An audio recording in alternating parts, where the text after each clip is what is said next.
अस्सलाम वालेकुम व्यूवर्स, उम्मीद करती हूँ आप सब खैरियत से होंगे, ठीक ठाक होंगे। आज हम बनाने जा रहे हैं बहुत ही मज़ेदार सी बेसन वाली मिठाई।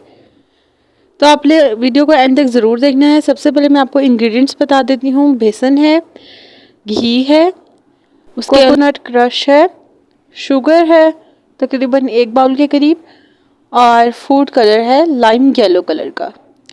ठीक है, अब हमने क्या करना है, सबसे पहले पानी लेना है, उसके अंदर डालना है शुगर को, और कार्डमम डालनी है हमने 2 से 3 यानी कि इलायची, और साथ ही हमने इसके अंदर जो है वो थोड़ी देर बाद जैसे ही इसमें थोड़े से बॉयल आना शुरू होंगे तो हमने इसके अंदर डाल देना है फूड कलर को।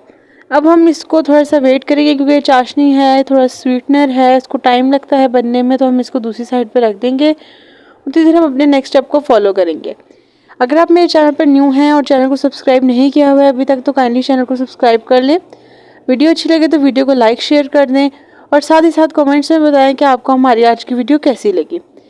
अब हम क्या करेंगे, अपना नेक्स्ट स्टेप फॉलो करेंगे। तो उसके लिए क्या करना है कि एक दूसरी कढ़ाई लेनी है, उसके अंदर घी ऐड करना है, वेट करना है कि घी अच्छे तरीके से जो है वो गर्म हो जाए। जैसे ही वो सही तरह गर्म हो जाएगा तो हम उसके अंदर बेसन ऐड कर देंगे और उसको हल्का हल्का टॉस करना शुरू करेंगे। पहले जब हम आराम आराम से करेंगे तो बिल्कुल जो है वो ये एक सख्त सा बैटर बन जाएगा, लेकिन इसी तरह चम्मच हिलाते रहेंगे तो ये इस तरीके से भुनना शुरू हो जाएगा। बेसिकली हमने भूनना ही था बेसन को, और जैसे ही ये कुक हो जाएगा तो हमने क्या करना है कि इसके अंदर जो है वो चम्मच हिलाते रहना। पहली बात तो ये, कोई भी आप मिठाई बनाए, कोई भी डेजर्ट बनाए, चम्मच जो है वो अपने हिलाते रहना होता है, वरना इसकी कंसिस्टेंसी ख़राब हो जाती है।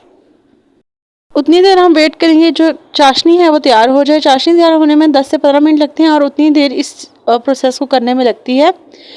अब हम वेट करेंगे कि चाशनी तैयार हो। उतनी देर तक आप मुझे बताएं कि आपको हमारी आज की वीडियो कैसी लगी, और अगर आपकी कोई भी रिक्वेस्ट है किसी भी कंटेंट से रिलेटेड तो आप उसको कमेंट में बता सकते हैं, हम लोग उसको ट्राई ज़रूर से करेंगे। अब ये चाशनी बिल्कुल तैयार हो गई थी इस टाइम पे, तो अब मैं इसको ऐड करने लगी हूँ। इसको आराम आराम से मैं ऐड करूँगी और पूरा ऐड कर दूँगी। फिर हमने इसको दोबारा से थोड़ा कुक करना है ताकि इसका जो फ्लोई कंसिस्टेंसी है वो चेंज हो जाए एक बैटर की फॉर्म में, ताकि हम इसको किसी ट्रे में या किसी बॉल में या किसी चीज़ में हम इसको जो है वो डेकोरेट करके रख सकें और फिर गार्निश करके कट कर सकें।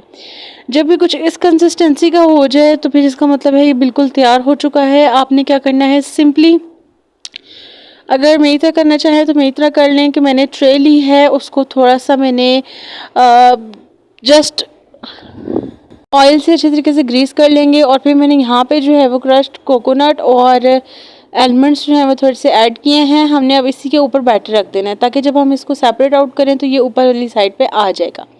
अभी आप जिस तरह से देख सकते हैं कि मैंने इस बैटर को फैला दिया है। आपने इसको फ्रीज़र में नहीं रखना, फ्रिज में रखना है, या फिर आपने इसको बाहर ही ठंडा होने के लिए वेट करना है। ये बाहर ही ठंडा हो तो बेस्ट है, क्योंकि ये उतना ही ज़्यादा अच्छी कंसिस्टेंसी की बनती है। ये बहुत ही मज़ेदार मिठाई है, आप लोगों को आई होप कि बहुत ज़्यादा पसंद आए। ये आप देखें कि कितनी इजीली जो है वो, अगर आपने ऑयलिंग की हुई है ना तो ये बहुत ही आराम से निकल जाएगा। फिर कट आप जिस तरह मर्ज़ी कर लें अकॉर्डिंग टू योर चॉइस, और फिर कट करने के बाद आप इसको सर्व कर लें। तो ये थी हमारी आज की रेसिपी। उम्मीद करती हूँ आपको पसंद आई होगी। साथ ही साथ अगली वीडियो लेकर बहुत जल्द हाजिर होंगी। तब तक के लिए अपना बहुत बहुत ख्याल रखिएगा। खुश रहें, आबाद रहें, हंसते मुस्कुराते रहें, और दूसरों को भी खुश रखें। फ़ी अमान अल्लाह।